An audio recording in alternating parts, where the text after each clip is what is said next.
अस्सलामुअलैकुम नाज़रीन, मैं मोहम्मद असलम हुसैन सियासत की खबरों में आप सबका इस्तकबाल करता हूँ। आज 18 दिसंबर 2023 है। इस्लामिक तारीख के हिसाब से आज 4 जमादी अल-सानी 1445 हिजरी है। पेश है आज की कुछ अहम खबरें। रियासत तमिलनाडु के जनूबी अजला में आज पीर की सुबह इंतहाई शदीद बारिश जारी है। पालियम कोटानी में 26 सेंटीमीटर और कन्याकुमारी में 17 सेंटीमीटर बारिश रिकॉर्ड की गई। तमिलनाडु हुकूमत ने आज पीर को शदीद बारिश की वजह से तमाम स्कूलों, कॉलेजों, निजी इदारों, बैंकों और मालियाती इदारों में तातील का ऐलान किया है। कई जिले में बारिश अब पीर की सुबह भी जारी है। कोलपट्टी इलाके में 40 झीलें अपनी पूरी सलाहियत को पहुंच चुकी है। IMD की पेशन गोई के मुताबिक कन्याकुमारी, तिरुनेलवेली और थुथुकुडी में आज पीर को 1 या 2 मुकामात पर भारी बारिश की पेशकशी की गई है। इस खबरनामे को MS एजुकेशन की जानिब से स्पॉन्सर किया जा रहा है।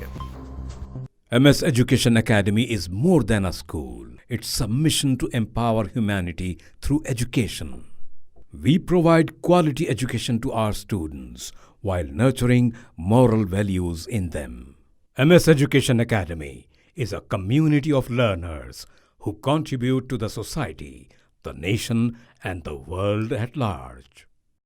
पार्लियामेंट की सिक्योरिटी में कोताही के मामले में अपोजिशन जवाबदेही की मांग पर अटल है। पहले वज़ीर दाखिला अमित शाह और फिर वज़ीर-ए-आज़म नरेंद्र मोदी ऐवान के बाहर इस ज़िमन में बयान दे चुके हैं। ताहम कांग्रेस इसे ऐवान में जवाबदेही से बचने की कोशिश करार देते हुए आज पीर को फिर हुकूमत को आड़े हाथों लेने की हिकमत अमली तैयार की। 13 अरकान की मुअत्तली के बाद भी अपोजिशन पीछे हटने को तैयार नहीं है। ऐवान में अपोजिशन की मुश्तरका हिकमत अमली के लिए आज पीर को ऐवान की कार्रवाई से कबल इंडिया इत्तेहाद की मीटिंग तलब की गई।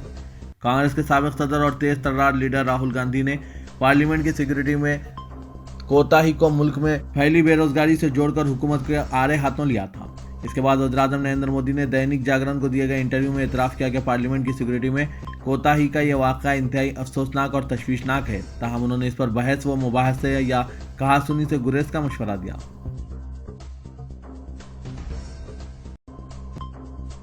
मरकजी देही तरक्की के वज़ीर गिरिराज सिंह ने हिंदुओं पर जोर दिया कि वो हलाल गोश्त का इस्तेमाल ना करें, बल्कि ख़ास तौर पर झटके का गोश्त खाएं, जो जानवरों को एक ही मार में ज़ुबा करके हासिल किया जाता है। बिहार में अपने पार्लिमानी हल्के बेगूसराय में अवाम से खिताब करते हुए बीजेपी के सीनियर लीडर ने हिंदू ग़िज़ाई रसूम की पाबंदी पर जोर दिया और अपने हामियों को हलाल गोश्त के इस्तेमाल के खिलाफ अहद करने की तरगीब दी, जो इनके ख्याल में इनके धर्म या मजहब से समझौता करना है। मरकजी वज़ीर गिरिराज सिंह ने कहा, मैं इन मुसलमानों का एहतराम करता हूँ जो अपने मजहब के पाबंद हैं। हिंदुओं को भी ये समझने की ज़रूरत है, सनातन धर्म में बाली पराठा यानी जानवरों की कुर्बानी है और बाली पराठा में झटका है। मैं यहाँ भी झटके का गोश्त की दुकान खोलूंगा। पार्लियामेंट के अहाते में घुसकर अफरा तफरी मचाने वालों के अहले खाना पर भी जांच एजेंसियों ने शिकंजा कसना शुरू कर दिया है। इस मामले में गिरफ्तार सागर शर्मा के घर वालों से पूछगछ के लिए एक टीम लखनऊ पहुंची। वहीं मैसूर में मनोरंजन के अहले खाना को हिदायत दी गई है कि वो शहर से बाहर ना जाए। इस बीच SIT ने दावा किया है कि इसने मोबाइल फ़ोन के जले हुए हिस्से दरियाफ्त किए हैं। इसके मुताबिक ये फ़ोन पार्लियामेंट की सिक्योरिटी में सेंध लगाकर एहतजाज करने की साजिश में बातचीत के लिए इस्तेमाल हुए थे। मैसूर में मनोरंजन के अहले खाना को हिदायत दी गई है कि वो तफ्तीशकारों की इजाज़त के बगैर शहर से बाहर ना जाए। नेज़ इन्हें जो भी फ़ोन कॉल्स आते हैं तमाम को रिसीव करें। मनोरंजन ने अपने साथी मुलजिम सागर शर्मा का तारुफ अपने घर में अपने हम जमात के तौर पर करवाया था। उधर दिल्ली पुलिस ने लखनऊ पहुंचकर सागर शर्मा के घर वालों से बंद कमरे में पूछगछ की। इस दौरान पुलिस ने वीडियो कॉन्फ्रेंसिंग के जरिए सागर शर्मा से घर वालों की बात भी कराई। मुंबई में धारावी रीडेवलपमेंट प्रोजेक्ट अडानी को देने के खिलाफ उद्धव ठाकरे की रैली के दूसरे दिन कांग्रेस ने इसे कौमी सतह पर उठाया और इसे मुल्क में जारी सबसे बड़ी लूट का हिस्सा करार दिया। कांग्रेस के जनरल सेक्रेटरी जयराम रमेश ने इसके लिए मोडानी मेगा स्कीम की इस्तेलाह इस्तेमाल करते हुए कहा कि इतना ही नहीं है, वज़ीर-ए-आज़म अपने करीबी दोस्त के लिए लाखों करोड़ रुपयों की राह हमवार कर रहे हैं और मोदी मेड मोनोपोली 3M बना रहे हैं। अब ये पैसा बराह रास्त आम आदमी की जेब से आ रहा है। उन्होंने कहा कि हम जानते हैं कि कोयले की कीमत बढ़ा चढ़ाकर बतलाकर लाखों बिजली सारिफिन से वसूला जा रहा और मुतवस्सित तबके के मुसाफिर एयरपोर्ट का बढ़ा हुआ चार्ज अदा कर रहे हैं। वाजरे के अडानी हटाओ धारावी बचाओ के उन्वान के तहत निकाले गए मोर्चे में उद्धव ठाकरे ने अडानी के साथ ही महाराष्ट्र की शिंदे हुकूमत को भी जम के आड़े हाथों लिया था।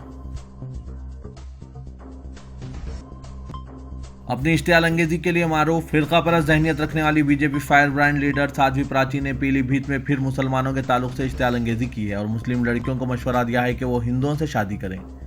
साध्वी ने कहा कि मुस्लिम समाज में ख्वातीन को हलाला और 3 तलाक का डर रहता है, इसलिए मशवरा देती हूँ कि हिंदू मजहब में शादी शुरू कर दें। हिंदू मजहब में मुस्लिम लड़कियों का इस्तकबाल है। इसने कहा कि सनातन धर्म में 7 फेरों के साथ साथ 7 जन्मों का बंधन कराया जाता है। इसने हिंदुओं से मुस्लिम लड़कियों को शादी करने का मशवरा दिया। प्राची ने इल्ज़ाम लगाया कि समाज के लोग जानवरों से भी प्यार नहीं करते हैं, ऐसे लोग हिंदू लड़कियों से कैसे प्यार कर सकते हैं। इसने कहा कि मुसलमान हिंदू लड़कियों से प्यार के नाम पर जिहाद करते हैं, फिर इन्हें शादी की तजवीज़ देते हैं, इसलिए मुस्लिम लड़कियों का हिंदू मजहब में इस्तकबाल है।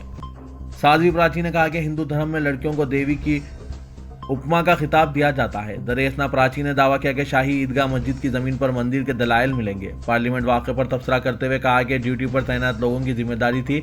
इसने पार्लियामेंट खामी में चूक पर साजिश का इल्ज़ाम लगाया।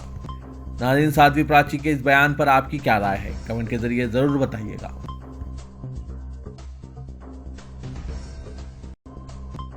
वज़ीर-ए-आज़म नरेंद्र मोदी ने कहा है कि पार्लियामेंट में सिक्योरिटी कोताही की संगीनी को नज़रअंदाज नहीं किया जा सकता। उन्होंने कहा कि इस मसले पर कोई तू मैं नहीं होनी चाहिए। मोदी ने एक ऐसे वक्त ये बात कही जब पार्लियामेंट में इस मसले पर अपोजिशन जमातें एहतजाज कर रही है। हिंदी रोजनामा दैनिक जागरण को एक इंटरव्यू देते हुए नरेंद्र मोदी ने कहा कि तहकीकाती एजेंसियां इस वाक़े की छानबीन कर रही है और सख्त इक़दाम कर रही है।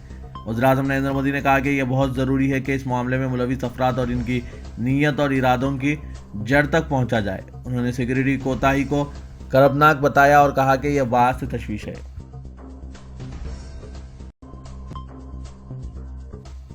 जम्मू कश्मीर में पीडीपी सदर महबूबा मुफ्ती ने कहा है कि इनकी पार्टी जम्मू कश्मीर के खुसूसी मौक़िफ़ की बहाली के लिए अपनी जद्दोजहद जारी रखेगी। उन्होंने कहा कि आर्टिकल 370 के बारे में सुप्रीम कोर्ट का फैसला कोई खुदाई फैसला नहीं है। 11 दिसंबर को सुप्रीम कोर्ट ने आर्टिकल 370 की मनसूखी के मरकज़ के फैसले को बरकरार रखा था और जल्द से जल्द रियासत का दर्जा बहाल करने नेज़ आइंदा साल 30 सितंबर तक असेंबली इंतखाबात कराने की हिदायत दी थी। महबूबा मुफ्ती ने कहा कि हमें नाउमीद नहीं होना चाहिए, हम अपनी जद्दोजहद जारी रखेंगे। सुप्रीम कोर्ट खुदा नहीं है। इलाहाबाद हाईकोर्ट ने मथुरा में श्री कृष्ण जन्मभूमि शाही ईदगाह मस्जिद के सर्वे को मंजूरी देने के बाद सियासत भी तेज हो गई है, जहां सदर मजलिस इत्तेहादुल मुस्लिमीन व रुकन पार्लियामेंट हैदराबाद असदुद्दीन ओवैसी ने इसे मुसलमानों को खौफजदा करने का फैसला बताया। अब उत्तर प्रदेश हुकूमत की वजीर तालीम गुलाब देवी ने भी इसका जवाब दिया है। वजीर तालीम उत्तर प्रदेश गुलाब देवी ने एक निजी प्रोग्राम में शिरकत के लिए मुरादाबाद पहुंची थी। इस दौरान इनसे मथुरा की शाही ईदगाह मस्जिद के सर्वे और ऑर्डर पर असदुद्दीन ओवैसी के बयान पर सवाल किया गया, तो उन्होंने कहा कि यह जमहूरियत है और जमहूरियत में किसी की सोच को रोका नहीं जा सकता। हमारे पास इस पर कोई तबसरा नहीं है। वो कह रहे हैं तबसरा नहीं है, जमहूरियत में इन्हें बोलने की आज़ादी है। गुलाब देवी ने ईदगाह मस्जिद के सर्वे पर कहा कि यह अदालत का फैसला है, वो जैसा सोचते हैं फैसला करती है। गुलाब देवी ने अखिलेश यादव के इस बयान पर भी जवाबी हमला किया, जिसमें एसपी सरबराह ने कहा था कि बीजेपी 2014 में उत्तर प्रदेश से आई थी और 2024 में उत्तर प्रदेश से चली जाएगी। गुलाब देवी ने कहा कि ये इनके अपने ख्यालात हैं जिनका वो इजहार कर रहे हैं।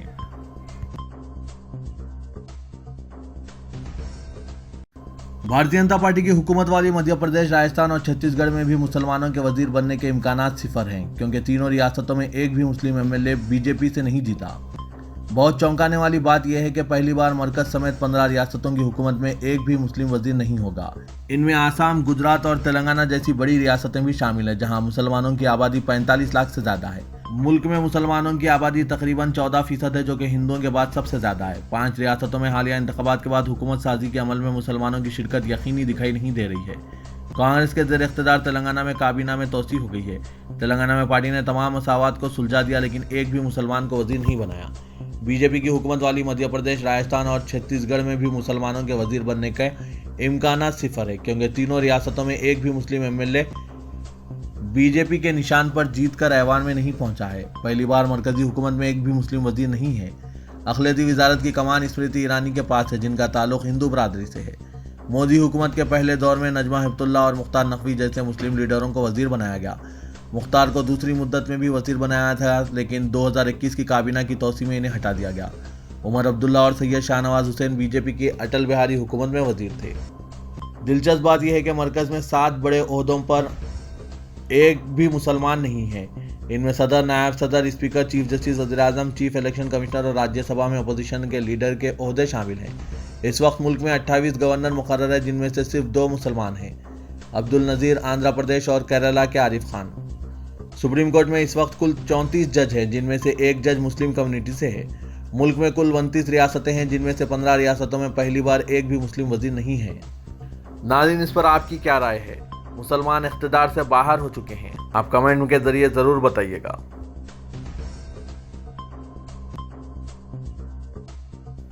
तेलंगाना की कांग्रेस हुकूमत ने एक साल में 2 लाख सरकारी जायदादों पर तकर्रुरात के वादे की तकमील के लिए तेलंगाना पब्लिक सर्विस कमीशन की तश्कील जदीद पर तवज्जो मरकूज की है। मौजूदा कमीशन के सदर नशीन और बाज़ अरकान ने इस्तीफा दे दिया ताकि हुकूमत को नए कमीशन की तश्कील का मौका फराहम किया जाए। तेलंगाना के वज़ीर आला रेवंत रेड्डी ने कमीशन के मामलात की अदालती तहकीकात का फैसला किया है, क्योंकि गुज़िश्ता हुकूमत के दौरान इम्तिहानी पर्चेजात का अफशा अमल में आया, जिसमें बाज़ ओहदेदारों और अरकान के नाम मंजर आम पर आए थे। चीफ मिनिस्टर की जिम्मेदारी संभालते ही रेवंत रेड्डी ने पब्लिक सर्विस कमीशन पर तवज्जो मरकूज की। तेलंगाना हुकूमत ने IAS ओहदेदारों के तबादलों का सिलसिला जारी रखते हुए 11 ओहदेदारों का तबादला और इन्हें नई पोस्टिंग दी है। चीफ सेक्रेटरी शांति कुमारी ने आज GORT 1652 जारी किया, जिसमें कई अहम ओहदेदारों का तबादला कर दिया गया। Arvind Kumar IAS special chief secretary बल्दी नजवनस वो मेट्रोपॉलिटन कमिश्नर HMDA और कमिश्नर डायरेक्टर म्युनिसिपल एडमिनिस्ट्रेशन का तबादला करते हुए special chief secretary revenue disaster management मुकर्रर किया गया, बजाय राहुल बोजा के, जो इन ओहदों की इजाफी जिम्मेदारी संभाले हुए थे। B Venkatesham IAS principal secretary व कमिश्नर BC वेलफेयर का तबादला करते हुए प्रिंसिपल सेक्रेटरी महकमा तालीम मुकर्रर किया गया, बजाय श्रीमती वो करुणा B वेंकटेशम को commissioner collegiate and technical education की इजाफी जिम्मेदारी दी गई। A वानी प्रसाद IAS प्रिंसिपल सेक्रेटरी ट्रांसपोर्ट का तबादला करते हुए प्रिंसिपल सेक्रेटरी जंगलात व माहौलियात मुकर्रर किया गया। M दाना किशोर IAS managing director Hyderabad metro water and sewerage board का तबादला करते हुए प्रिंसिपल सेक्रेटरी बल्दी नजवनस व शहरी तरक्की मुकर्रर किया गया है। रिजर्व बैंक ऑफ इंडिया के साबिक गवर्नर रघुराम राजन ने आज तेलंगाना के वज़ीर आला रेवंत रेड्डी से मुलाकात की। रघुराम राजन, जो मरकजी हुकूमत के चीफ फाइनेंशियल एडवाइज़र की हैसियत से खिदमत अंजाम दे चुके हैं, चीफ मिनिस्टर को अपने तजुर्बात से वाकिफ कराया। बताया जाता है कि चीफ मिनिस्टर और रघुराम राजन ने तेलंगाना की मुआशी सूरत-ए-हाल और हुकूमत के वादों पर अमलावरी के लिए आमदनी में इजाफा और मईशत को मुस्तहकम करने जैसे उमूर पर तबादला ख्याल किया। साबिक गवर्नर ने तेलंगाना की मुआशी सूरत-ए-हाल बेहतर बनाने के लिए अपनी तजावीज़ पेश की। इस मौके पर डिप्टी चीफ मिनिस्टर व वजीर फाइनेंस भट्टी विक्रमार्का, वजीर information technology D Sridhar Babu, chief secretary Shanti Kumari, special finance secretary Ramakrishna Rao और चीफ मिनिस्टर के प्रिंसिपल सेक्रेटरी शेषाद्री भी मौजूद थे। तेलंगाना के वजीर आपाशी उत्तम कुमार रेड्डी ने कालेश्वरम प्रोजेक्ट के मेडीगुड्डा बैरेज के पिल्लर जमीन में धंस जाने के वाक़े पर इंजीनियर इन चीफ मुरलीधर और महकमा पंचायत के आला अहदेदारों के साथ एक इजलास मुनक्किद किया। उत्तम कुमार रेड्डी ने किसानों को दूसरी फसल के लिए पानी की सरबराही के मसले पर अहदेदारों से बातचीत की और कहा कि इस मसले पर चीफ मिनिस्टर रेवंत रेड्डी के साथ अलहदा जायजा इजलास मुनक्किद किया जाएगा। उन्होंने कालेश्वरम प्रोजेक्ट के तहत मेडीगुड्डा बैरेज के पिल्लर्स को हुए नुकसानात के बारे में तफसीलात हासिल की। उन्होंने बैरेज के तामीर में नकायस और गैर मियारी काम के नतीजे में पिल्लर्स को नुकसानात पर अफसोस का इजहार किया। उत्तम कुमार रेड्डी ने वाज़ेह किया कि हुकूमत नाकिस कामों की मुकम्मल जांच कराएगी और खातियों के खिलाफ कार्रवाई करेगी।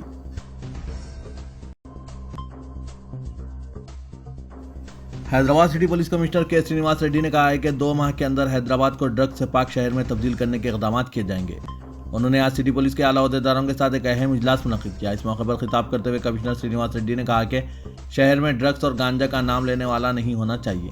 इसे सरबराह और फरोख्त करने वालों के खिलाफ सख्त कार्रवाई की जाए।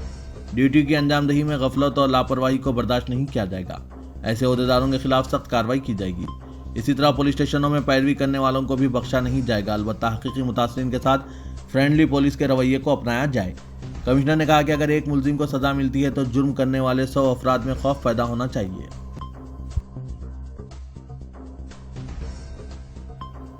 कायदे मजलिस व मुक़न्नना पार्टी और रुकन असेंबली चन्नान गुट्टा अकबरुद्दीन अवैसी ने तेलंगाना के वज़ीर आला रेवंत रेड्डी को मशवरा दिया कि वो उलमा और जिम्मेदारों के एक वफ्द को बुलाएं और इनसे मुशावरत के बाद रियासत में मदरसा बोर्ड कायम किया जाए। जैसा दूसरी रियासतों में दीनी मदरसों की इमदाद की जा रही है, वैसे ही तेलंगाना में भी मदरसों की इमदाद की जाए। उन्होंने मस्जिदों और आशुरखानों के तहफ़्फ़ुज़ पर भी जोर दिया। अकबरुद्दीन अवैसी ने उस्मानिया हॉस्पिटल की तामीर जदीद और इसकी बेहतरी के अलावा उस्मानिया यूनिवर्सिटी पर भी तवज्जो देने की मांग की। अकबरुद्दीन अवैसी ने हुकूमत को मशवरा दिया कि वो public service commission, information commission, higher education council, official language commission में मुस्लिम नुमाइंदों का तकर्रुर करें। अकबरुद्दीन अवैसी ने बताया कि इनकी नुमाइंदगी पर BRS हुकूमत ने निज़ामिया तिब्बी कॉलेज और हॉस्पिटल के लिए 72 करोड़ रुपये मंजूर किए हैं।